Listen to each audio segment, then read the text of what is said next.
Assalamualaikum warahmatullahi wabarakatuh. Halo teman-teman semua. Kali ini kita akan sedikit belajar mengenai logika pemrograman. Kali ini kita akan ambil dari CodeWars. Jadi ini adalah soal yang cukup menarik menurut saya. Tidak terlalu sulit dan juga tidak terlalu mudah. Untuk menghemat waktu, nantinya teman-teman silahkan membaca soalnya sendiri. Saya akan sertakan link soal ini di deskripsi. Oke, silahkan dibaca terlebih dahulu. Baik, jika teman-teman sudah membaca soalnya, pada intinya adalah soal ini memerintahkan kita atau menginginkan agar kita mengubah dari input second atau detik, misalnya di sini 62 detik, diubah menjadi format yang mudah dibaca oleh manusia dalam format seperti ini. 1 menit dan 2 detik, misal seperti ini. Dan adapun mengenai ketentuan-ketentuan yang sudah diberikan, misalnya di sini ada ditentukan 1 tahun itu adalah 365 hari. Kemudian dalam 1 hari ada 24 jam. Baik, kemudian ini saya singgung di bagian-bagian pentingnya saja. Kemudian mengenai format, di sini sudah dijelaskan sebenarnya. Untuk formatnya adalah jika nilainya atau numbernya adalah 1, maka dia menggunakan singular, jadi hour seperti ini. Adapun jika dia lebih besar dari 1, dia menggunakan tambahan s gitu ya, seperti di sini 2 seconds seperti ini. Adapun mengenai penggabung dari setiap komponennya, misalnya di sini ada komponen jam, kemudian menit, kemudian di sini ada seconds seperti itu ya. Di sini digabung dengan koma kemudian spasi, adapun yang terakhir menggunakan n. Oke, di sini contohnya.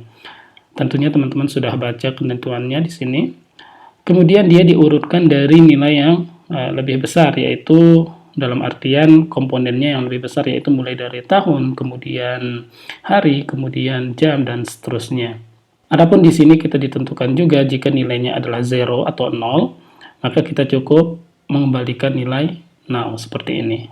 Baik, kita akan buat. Yang pertama adalah idenya seperti apa?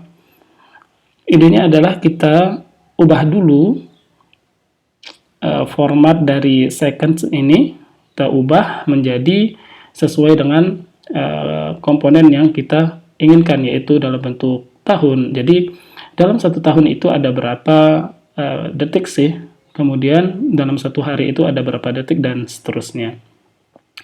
Nah, di sini kita akan mencoba menjawabnya menggunakan bahasa PHP. Tapi sekali lagi saya tekankan, yang kita pelajari di sini adalah logikanya. Jadi kita akan belajar algoritmanya. Jadi teman-teman bebas saja memilih, misalnya teman-teman sedang belajar JavaScript. Nah, di sini ada untuk menulis JavaScript. Kemudian misalnya Java dan yang lainnya. Oke, di sini saya akan mencontohkan dengan PHP. Jadi langkahnya adalah di sini saya akan berikan komentar. Yang pertama kita akan menentukan dulu dalam setiap komponennya ini atau format ini ada berapa detik gitu ya. Misalnya di sini menentukan berapa detik untuk setiap komponen.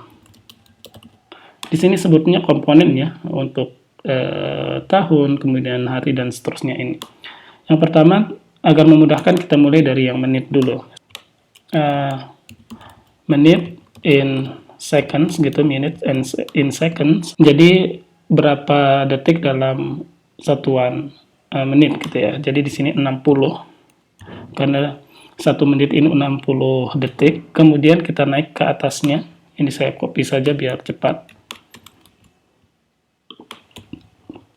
Kemudian jam, berarti dalam 1 jam itu adalah 60 menit, berarti ini kita kali saja. Kemudian kita lanjut ke hari. Dalam 1 hari adalah 24 jam seperti yang disebutkan di sini. Jadi di sini 24 dikali dengan nilai dari ini. Oke. Sorry, ini ke double ini. Kemudian yang terakhir adalah tahunnya. Baik, di sini disebutkan 365 hari. Jadi kita cukup kalikan seperti ini. Baik, ini adalah langkah pertamanya. Jadi kita akan menentukan dulu dalam setiap komponennya ada berapa detik. Kemudian langkah selanjutnya adalah kita akan menghitung nilai untuk setiap komponennya. Jadi ada berapa tahun, ada berapa hari, ada berapa jam, dan ada berapa menit, kemudian detiknya. Nah, untuk bagian ini, kita akan memanfaatkan salah satu hal yang sudah kita pelajari tentunya di awal-awal kita belajar pemrograman. Jika teman-teman sudah pernah mengerjakan bagaimana menentukan bilangan ganjil dan genap, maka kita akan memanfaatkan fungsi yang kita gunakan pada hal itu, yaitu mengenai modulus, yaitu sisa dari hasil baginya. Jadi di sini menentukan jumlah setiap komponen gitu ya. Karena kita diminta mulai menghitung dari tahun, maka di sini kita mulai jadi tahun. Misalnya di sini number of years seperti ini. Maka caranya adalah kita bagi, jadi seconds ini seconds, kemudian kita bagi dengan jumlah detik dalam 1 tahun. Baik, seperti ini. Kemudian kita cari sisa dari hasil pembagian ini gitu ya, agar nantinya nilai seconds-nya bisa digunakan untuk komponen di bawahnya. Nah, di sini kita bisa menuliskan seconds sama dengan variabel seconds modulus yang ini. Modulus year in seconds-nya. Nah, seperti ini. Jika teman-teman sudah familiar dengan penulisan seperti ini, kita bisa sederhanakan sebenarnya kita menggunakan modulus sama dengan, ini sama saja, biar lebih pendek saja sih. Kemudian kita menghitung untuk harinya, hari. Nah, di sini caranya sama, kita bisa copy. Tapi sebelumnya saya ingin menyinggung, di sini kita menggunakan pembagian. Nah, di sini kita akan mungkin mendapatkan nilai desimal, yaitu koma. Maka kita perlu ubah dulu hasilnya menjadi integer biasa gitu ya. Jadi tidak mungkin hasilnya adalah 1,3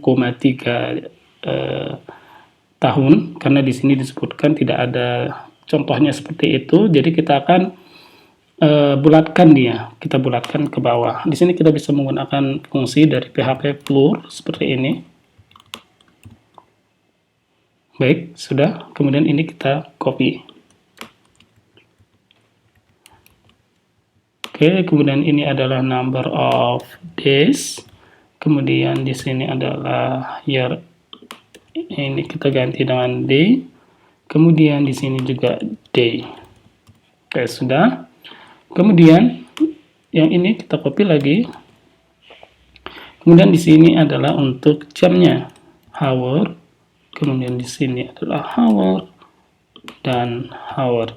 Begitu juga untuk yang menit. Ini yang terakhir. Kemudian di sini menit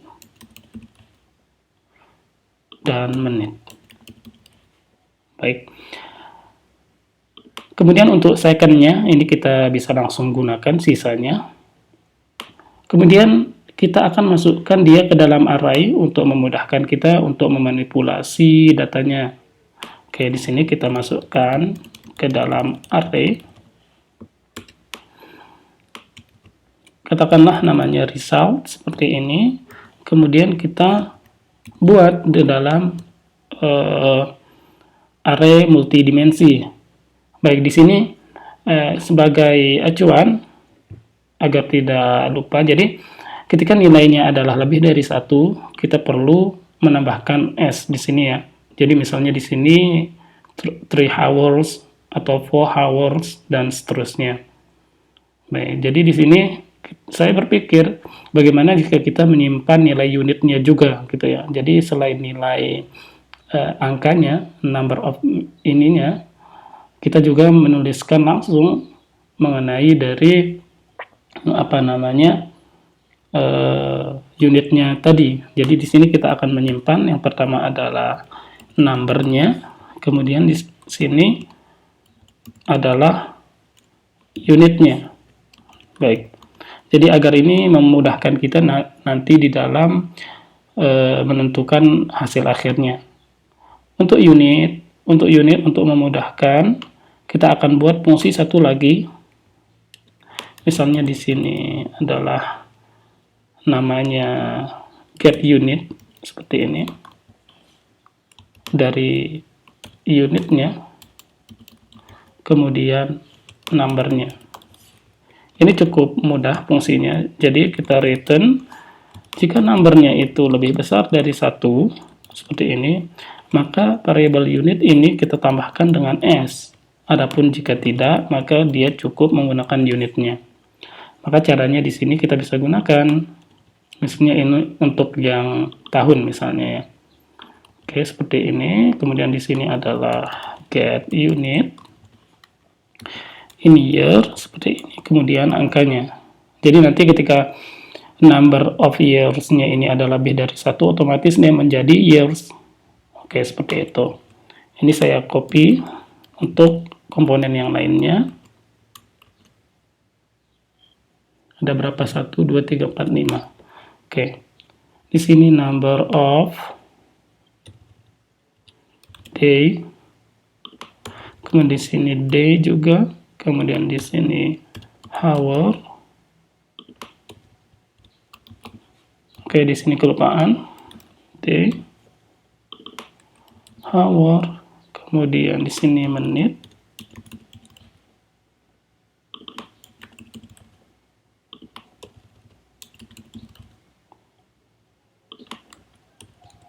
Kemudian di sini kita menggunakan second. Ini sisanya ya, sisa dari yang tadi modulusnya itu. Oke, seperti ini. Kemudian untuk memudahkan kita cek dulu nih hasil akhir sampai sekarang ini gitu. Jadi kita ngodingnya nggak ngawang-ngawang atau mikir-mikir, tapi kita tahu dulu nilai dari variabel kita. Kita tes. Oke, kita lihat di sini. Nilai yang kita dapatkan seperti ini. Biar lebih jelas, jadi ini misalnya saya komen dulu. Jadi kita fokus kepada ini. Baik. Di sini hasilnya adalah ketika kita diberikan 3662 detik, kita mendapatkan numbernya adalah di sini 0 year, jadi 0 tahun. Kemudian di sini 0 hari, di sini float. Kemudian 1 jam, kemudian 1 menit dan 2 detik. Oke, ini ya 1 jam, 1 menit dan 2 detik. Ini sudah sesuai. Jadi ini proses ininya sudah sesuai. Kalau mau mencoba yang lain, misalnya di sini adalah 1 jam ini, kita tes, harusnya yang terisi hanya di hour-nya seperti ini. Oke. Sekarang kita coba yang ini, yang ada apa namanya, plural-nya ya, 2 menit ini, ada minutes-nya, ada S-nya. Kita coba apakah sudah sesuai. Nah, di sini sudah sesuai, ada S-nya. Oke. Kemudian selanjutnya adalah kita akan mengeliminasi nilai-nilai yang 0. Jadi kita tidak memerlukan nilai-nilai yang 0. Di sini kita bisa memanfaatkan fungsi dari array filter. Jadi di sini saya tuliskan komentarnya dulu, menghilangkan komponen yang nilainya 0. Gitu ya. Misalnya di sini kita berikan nama filter. Kita menggunakan array filter. Oke, seperti ini. Saya agak lupa parameter array filter itu array filter with reschool. Oke, di sini with reschool. Jadi di with reschool ini cukup mudah menurut saya daripada dokumentasi langsung di PHP-nya. Karena di sini langsung ada contohnya dan bisa kita try it yourself ini. Jadi lebih enak. Oke, jadi di sini ada variabelnya dulu baru fungsinya. Baik, variabelnya dulu baru fungsinya. Berarti di sini result, kemudian function, kemudian kita di sini mendapatkan itemnya. Kemudian kita return true jika nilainya lebih besar dari 0 gitu ya. Return item number berarti ya lebih besar dari 0. Seperti ini. Jadi intinya kita akan menghilangkan komponen yang nilainya 0. Oke, kita coba. Kita tes. Baik, di sini yang muncul hanya menit. Oke, kita coba yang lain.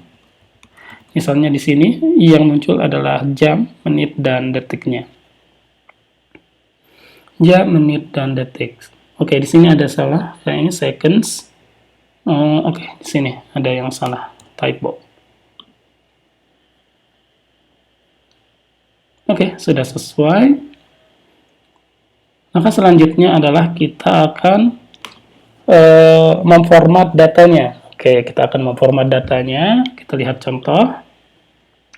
Kita akan format seperti ini. Ini untuk memudahkan saya terbayang bagaimana caranya. Jadi tahap yang awal ini untuk memudahkan biar kita tidak bingung, kita membuat sebuah array yang berisi ini, menggabungkan antara number dan unitnya. Jadi nantinya ketika kita sudah memiliki ini, kita bebas menentukan tahap selanjutnya itu yang menggabungkan dari setiap komponen itu. Jadi sementara kita fokus dulu ini menggabungkan antara number dan unitnya. Oke. Misalnya kita di sini tuliskan menggabungkan number dan unit seperti ini. Saya terpikir kita bisa menggunakan apa ya? Kita menggunakan array map bukannya. Kita coba ya, array map. Kita menggunakan array map. Oke, saya tidak terlalu hafal ini. Sebentar, array map kita cari di sini. Oke. Fungsinya dulu baru variabelnya. Di sini saya agak bingung jadinya. Fungsinya dulu function, oke. Seperti ini. Item. Kemudian di sini adalah filter. Oke, jadi kita akan menggabungkan nilai dari number dan unitnya. Kita return berarti variabel item. Di sini adalah number. Kemudian kita gabung dengan spasi, kemudian item unit. Oke, seperti ini. Kemudian kita lihat lagi. Oke, di sini 1 hour, 1 minute, 2 seconds. Oke, ini sudah benar ya. Berarti langkah selanjutnya adalah kita menjadikannya, karena ini kan masih array nih. Sedangkan kita membutuhkan output berupa string. Jadi nanti kita return stringnya gitu. Nah, ada beberapa keadaan jika kita melihat dari contoh soal atau penjelasan. Jika hasilnya 1, maka misalnya di sini kita cukup menampilkan 1 minute seperti itu. Misalnya kemudian hasilnya ada 2, maka dia akan menjadi 1 minute and 2 seconds. Jadi di sini ada penggabung and. Adapun jika lebih dari 2, dia menjadi 1 hour, misalnya koma spasi, oke, koma spasi, kemudian komponen yang kedua, dan terakhir sebelum komponen yang terakhir dia menggunakan and.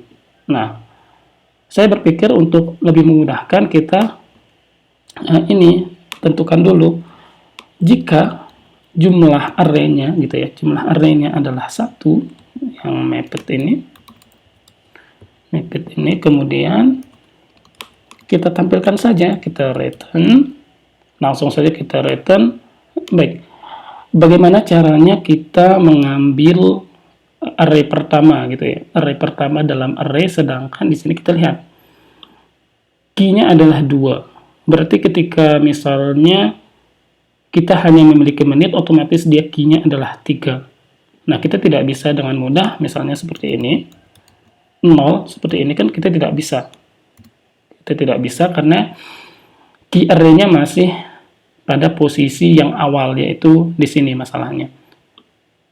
Karena kita filter, dan dia tetap mengingat key-nya. Jadi, kita perlu untuk mereset key dari array kita, yaitu kita bisa menggunakan di sini yang namanya array values. Jadi ini akan mereset key dari array yang sudah kita filter tadi. Jadi dia akan mulai dari 0, 1, 2, dan seterusnya. Oke, jika sudah, kita bisa panggil seperti ini. Adapun jika jumlah datanya lebih dari 1, dalam artian 2, 3, dan seterusnya, maka kita bisa mengambil sebuah kesimpulan, kita bisa melihat sebuah pattern. Jadi saya berpikir bagaimana kita membaginya menjadi 2 array. Oke. Array yang pertama adalah komponen pertama sampai sebelum terakhir, kemudian komponen atau array yang kedua adalah komponen yang terakhir. Sehingga untuk array yang pertama kita bisa menggabungkannya dengan include dengan mudah, yaitu dengan koma dan spasi. Adapun yang terakhir nanti kita cukup menggabungkannya dengan n. Oke. Jadi maksud saya seperti ini. Jadi first sub array gitu ya. Sub array itu maksudnya sub yang pertama dari map ini. Jadi kita bisa ambil dengan array slice seperti ini. Oke, untuk lebih jelasnya kita buka with rescroll saja, array slash. Ini untuk sub array gitu ya. Jadi kita membuat array dari array yang sudah ada. Oke, contohnya seperti ini. Start the slice from the third array element. Jadi di sini mulainya indeksnya adalah 0. Jadi di sini 2, 0, 1, 2. Jadi harusnya hasilnya adalah blue, yellow, dan brown. Kita coba ya.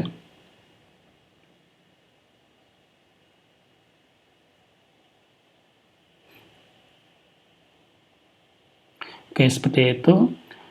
Sedangkan kita membutuhkan mulai dari awal sampai sebelum terakhir gitu ya. Jadi di sini kita bisa cek lagi, harusnya ada sih.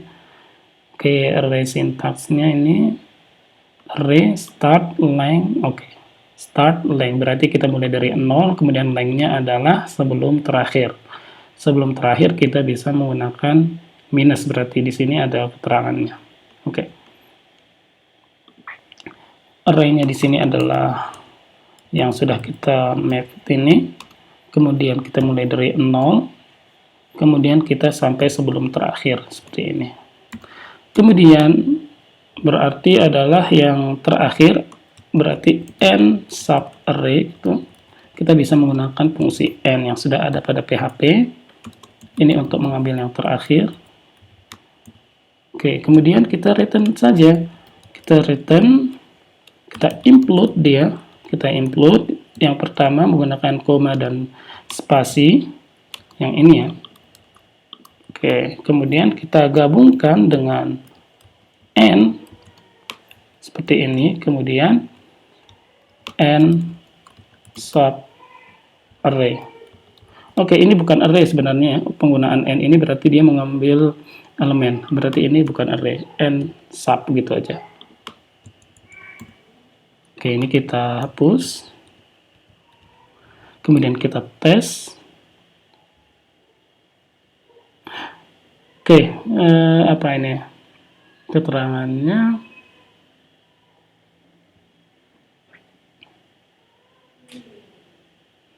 Valid asserting that two strings are equal expected 1 hour, 1 minute, and 2 seconds.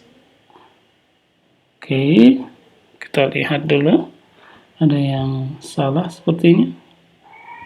Oke, saya coba Vardam dulu ya. Vardam yang first subarray ini kita pardam juga yang end subnya, end sub seperti ini. Oke. Nggak keluar, mungkin karena returnnya kita hilangkan dulu.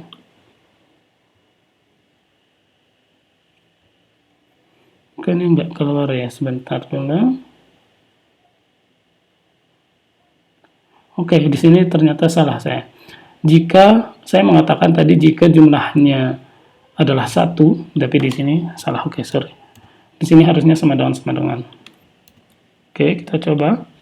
Jadi dia kondisinya masuk ke sini malah. Nah, ini sudah benar. Ini bisa saya hapus. Oke, kita aktifkan juga test case yang lainnya. Ini contohnya seperti ini. Jika hijau semua nanti kita submit. Oke, test example semuanya complete, you have post. Oke, kita coba time saja. Oke, file ada yang salah. Oke, di sini kita belum menentukan kondisi jika nilainya 0 gitu ya. Oke, ini harusnya yang awal. Biasanya yang awal yang kita tuliskan. Jadi di sini. Jadi kita tidak perlu memprosesnya lebih lanjut jika nilainya adalah 0. Jadi jika seconds ini nilai second sama dengan 0, maka kita langsung saja return now seperti ini. Oke, kita tes lagi. Kemudian kita attempt dan berhasil. Oke. Ini sudah berhasil, kita tinggal submit. Jika sudah, nanti kita bisa lihat jawaban dari orang lain gitu ya. Nah, ini sudah berhasil, ini adalah jawaban orang lain, kita bisa lihat. Oke, best practice misalnya. Caranya seperti ini. Oke, dia. Oke. Sebenarnya saya terpikirkan juga menggunakan array, jadi kita bisa menggunakan perulangan, tapi niatnya adalah supaya teman-teman yang baru belajar bisa mengerti lebih jelas, lebih baik mengenai bagaimana alur dari proses pengerjaannya. Oke, jadi di sini memang sengaja kita buat per bagian menentukan ini, jadi semacam algoritmenya seperti apa sih untuk menyelesaikan soal ini. Jadi dalam mengerjakan sebuah soal ada tahapan-tahapan yang mesti kita lalui, jadi kita tidak langsung bisa berpikir langsung mendapatkan hasil akhir. Tapi di sini kita menunjukkan bagaimana mengerjakan soal ini step by step-nya. Tentunya nanti kalau teman-teman sudah terbiasa dengan soal seperti ini, teman-teman bisa berpikir lebih efisien lagi untuk solusinya. Oke, di sini dan kita cukup belajar banyak mengenai fungsi-fungsi yang ada di dalam array pada PHP tentunya, tapi tidak masalah di bahasa yang lain. Saya kira fungsi-fungsi seperti ini juga ada. Misalnya filter, di JavaScript ada array filter. Baik, seperti itu video kali ini. Semoga bermanfaat. Jika ada kritik saran, silahkan disampaikan di komentar. Demikian tutorial kali ini. Semoga bermanfaat. Wassalamualaikum warahmatullahi wabarakatuh.